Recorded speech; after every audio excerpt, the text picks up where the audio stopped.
Angry rant, this isn't about all men, it's just unintelligent, arrogant men, so if it doesn't apply to you, you shouldn't be angry. It blows my mind that if you so much as even suggest to a straight, cisgendered, white Christian man to shut up for 30 seconds, they lose their mind and act like a victim, and it's like, buddy, all I did was say, can you, tone down trying to take away the rights of others? And they go, I'm so oppressed, I can't even express my opinion in this country anymore. This country was made by you, for you, and everybody else is suffering for it. You feel threatened in your position of power in the hierarchy? Good, you should. Nobody else wants you there. You shouldn't have been there in the first place. And they turn around and go, you're a stupid fucking bitch. Ding, ding, ding, we have a winner. You're right about one thing. I am a bitch, but at least I care about other people and acknowledge my privilege. You've been catered to your entire life by the system, and it's like, you still can't even acknowledge that? Not even that? Sorry, white men, you have to prove to me that you have something intelligent and interesting and valuable to say. Otherwise, I don't care. It doesn't matter. Shut up. Everybody else is over it but you.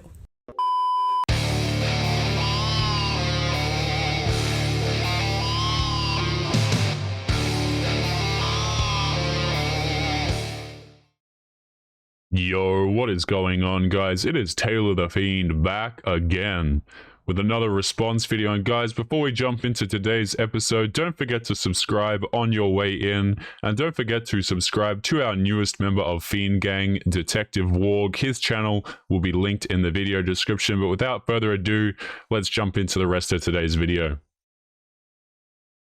Angry rant, this isn't about all men, it's just unintelligent, arrogant men, so if it doesn't apply to you, you shouldn't be angry. It blows my mind that if you so much as even suggest to a straight, cisgendered, white Christian man to shut up for 30 seconds, they... Let me pause you right there, okay? What exactly does a man's ethnicity and religious beliefs have to do with this conversation? Like, again, guys, these people, I'm going to pull this down so you guys can see this, okay? She says here, a straight, cisgender, white Christian man to shut up for 30 seconds. I'm not sure why these things are relevant to anything. Like, if you're talking about these things, you should be talking about people's ideas, okay? And it's like the same people who complain the most about sexism are the first one to bring up another person's gender and the first one to bring up another person's sexuality. Like, I'm sorry, I thought we were fighting against sexism here, but the first thing that you do is bring up the fact that he's a straight white man. Fantastic stuff. Oh, excuse me, I've muted the video. They lose their mind and act like a victim, and it's like, buddy, all I did was say, can you, tone down trying to take away the rights of others? And they go, I'm so... This has to be the most privileged thing I've ever heard. So this woman comes along, tells a guy to shut up, and then she's confused when the guy is like, yeah, no, I'm not having any of your attitude. Right? And again, you just assume that he's coming along and he's oppressing people every 30 seconds. You understand that most men are not oppressive at all. Like, at all. Most men go out there, they work hard, they try and provide for their families. Like, I'm sure you guys have seen, there's a viral clip of, Andrew Tate going around who says this particular thing that I'm about to say right here, right? Which is that most men are going around, they're working, they're busting their asses to provide for women and provide for their families, and they're not actually out there trying to oppress anybody, or in fact, oppressing anybody to begin with. But this girl with her septum piercing, guys, in the 21st century is here to tell us how she is oppressed and how everything is so difficult for her. Oppressed, I can't even express my opinion in this country anymore. This country was made by you, for you, and everybody else is suffering for it. You feel threatened in your position of power in the hierarchy? Good, you should. Nobody else wants you there. You shouldn't have been there in the first place. And they turn around and go, you're a stupid fucking bitch. Ding, ding, ding, we have a winner. You're right about one thing. I am a bitch, but at least I care about other people and acknowledge my privilege. Can you explain to me how this woman is trying to make the argument that she's a caring person? Look at this. She cares about other people and she acknowledges her privilege. So I think she spelled acknowledge here wrong. Correct me if I'm wrong, but I think she spelled that wrong. Anyway, she cares about other people. I'm sorry. The first thing you did during this conversation was attack someone's sexuality and gender, among other things, right? So explain to me, and told them to shut up, by the way, also. And then inaccurately told them to stop doing something that they weren't doing, and yet you're trying to tell me that you're a caring person? Can somebody please make that make sense to me? It's always the people who always claim that they're the most compassionate, oh, I'm so caring, I'm this and that, and they're the most uncompassionate, most uncaring people on the face of the planet. Like, you can't make it up. You've been catered to your entire life by the system, and it's like, you still can't even acknowledge that? Not even that? Sorry, white men, you have to prove to me that you have something intelligent and interesting and valuable to say. I don't think a man is going to be trying to prove anything to you anytime soon. Like, the saddest part is, guys, I can't even say that because I already know, like, this woman right here is going to have simps in her inbox trying to do things for her because literally every woman on the face of the planet that uses Instagram collects orbiters, okay? But it's just absolutely amazing to me, guys, how people can sit here and say this and they're in the most privileged position. Like, people have fought for this girl's country in all likelihood, died for her to be where she is, and she's using that privilege to sit there and complain about men on TikTok with her phone. That's amazing. That's like a natural phenomenon, you know what I'm saying? Otherwise, I don't care. It doesn't matter. Shut up. Everybody else is over it but you. I love how she's telling people to shut up for literally nothing when, like, she's the one who should shut up the most.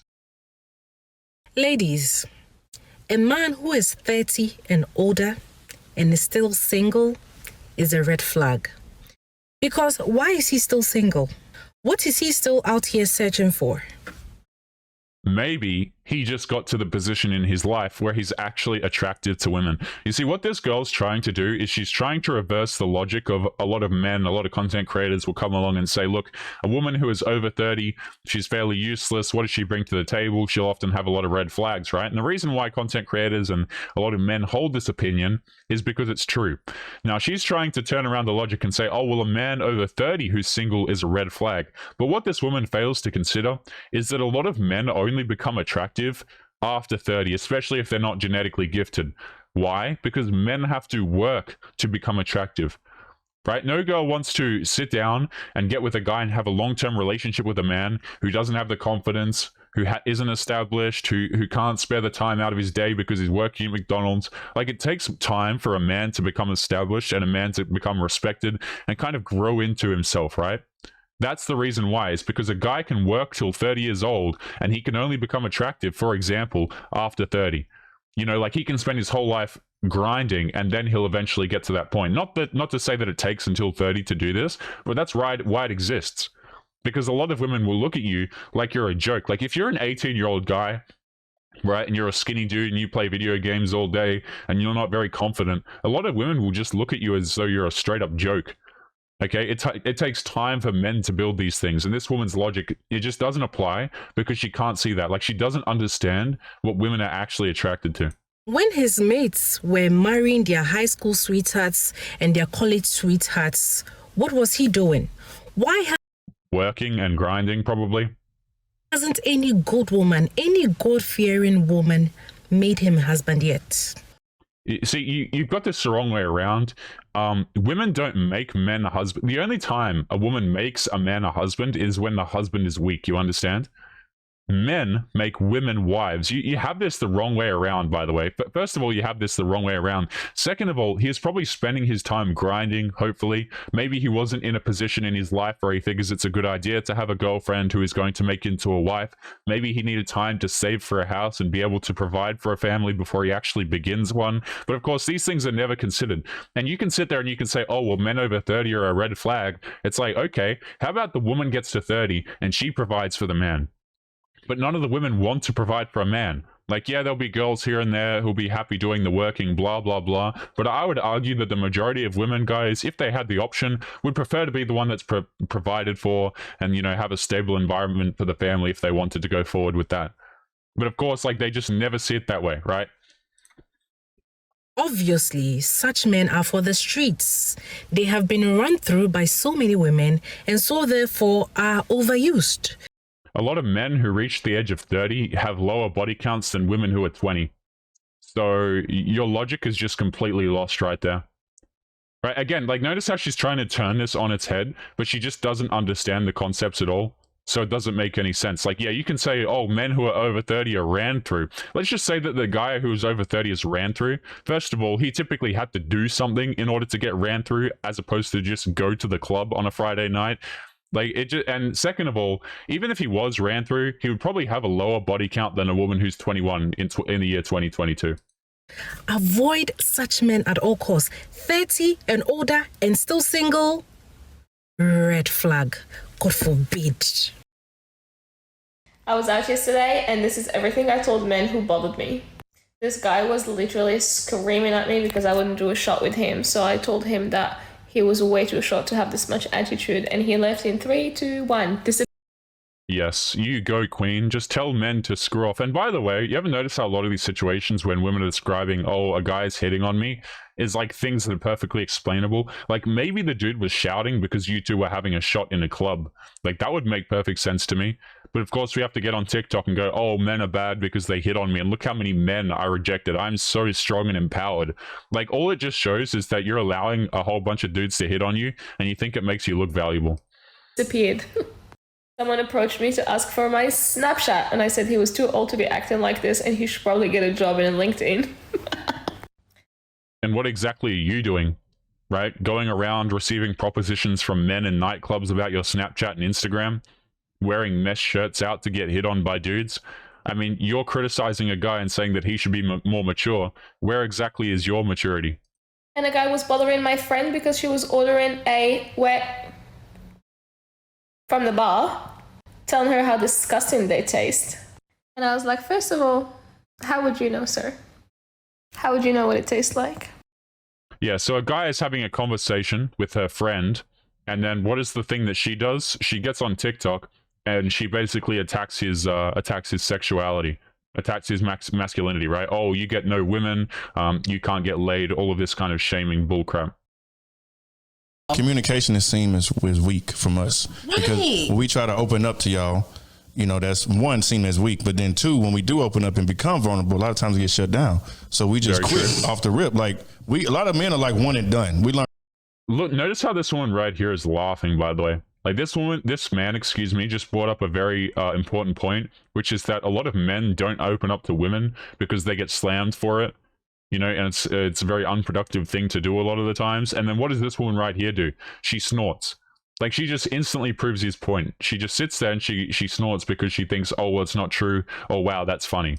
The first time and we out. Like, right. So going forward, I don't want this feeling no more. You didn't invalidate my feelings. Fuck it. Whatever you say, cool. I'm just going to let it ride because I want to lay next to you at night. I still want to keep this peace. So I'm going to take these three, 4, 5. I want that ass. And let's just be. I don't agree with this guy right here, by the way. Like, guys, if a woman's disrespecting you and she's treating you like crap, I don't think that you should be using, if you're a dude who has a girlfriend or a wife or whatever, I don't think you should be using them as your therapists. You know, talk to your boys and stuff like that has always been my belief. Talk to your friends. But for this guy to sit here and say, oh, you know, we do it because we want peace and we just want to lay next to you at night, it's not a good enough excuse, guys. Like, if a woman is a pain in your neck, you should not be sleeping next to her at night. Like, that just makes absolutely no sense. Like, oh, I'm going to shut my mouth because I don't want to upset the woman. Like, that's just kind of a ridiculous stance to take on it. Like, if a girl makes you that uncomfortable, man, just don't even be talking to her in the first place. To be honest, there's consequences. But when I tell your ass that pasta didn't taste, it wasn't hitting this time like it normally is. What now you mad? Fucking cooked it. Exactly. Or why don't you get your mama to come cook? Shit like that. Is why. Hey, the facts is facting. See what I'm saying? So how can a motherfucker feel a safe space, using your words, to communicate if that's what we got to deal with when we communicate? And the answer is, right, the answer is that a lot of men don't feel a safe space to communicate, and the reason why is because oftentimes they're not. Right? There is a reason why there's a growing group of men who don't agree with the idea that you should be sharing your personal feelings and crap like that with girls. Right, is because it's unproductive. It's not very good for you, right? A lot of girls, they'll use it against you. They'll invalidate your feelings, or they'll come out and they'll make themselves the victim. And this guy on the right-hand side is completely correct, right? Because in a certain sense, a lot of them, they just cause headaches when you sit there and you try and explain how you feel. Like, guys, if you don't believe what I'm saying, go back to, I think it was yesterday's video where we talked about marriage, right?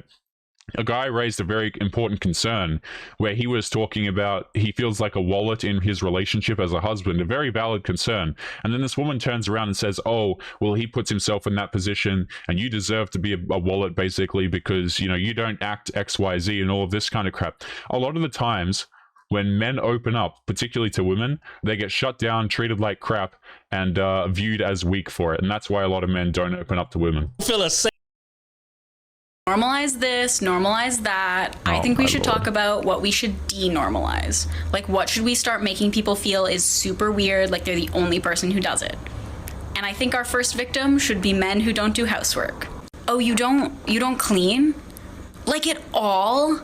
Wow. I've never heard of that. No, I'm not saying it's bad. I just mean like all the men I know like do half the housework. So you don't do your wife's laundry? Oh, she does your laundry. Wow. Oh my God. That's like unique. That's different. So who does everything? She does all of it? Oh my God. How does she do that? I've never heard of anyone doing. Guys, I just want to pause the video here. It's about to end, but I want to highlight something to you guys that's particularly concerning. These are the types of individuals that are currently teaching our children in public schooling systems. I want you guys to wrap your head around that for a second. These are the people that are communicating and teaching our children. I kid you not. And this is like the saddest thing I've ever seen.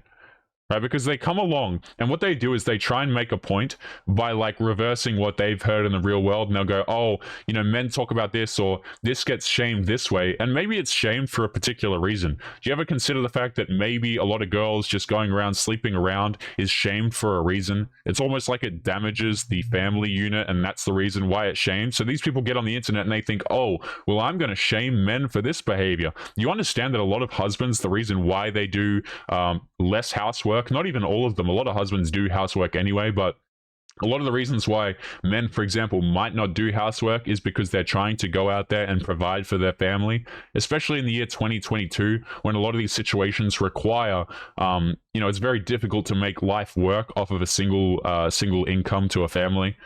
Right, guys? And this is just the most concerning thing to me, is like these people have influence over children. Like, I kid you not, guys, these are the people who are in charge of the public schooling system that kids are sent off to communicate with and learn from. That. Yo, guys, it's Taylor here. Just want to say thank you if you made it to the end of today's episode. Before you go, remember to subscribe to our other Fiend Gang members. Their channels will be linked in the video description. Our newest member is Detective Warg, so make sure that you go and show him some love. He's putting out daily content for you guys. Also, one of the characters I use, and also a lot of our thumbnail artwork, is done by an artist called The Gecko Ninja. He's absolutely fantastic, and his socials are going to be linked in the video description as well if you want to commission him for some amazing art. Otherwise, take it easy, gents, and I will see you all in the next episode. Peace.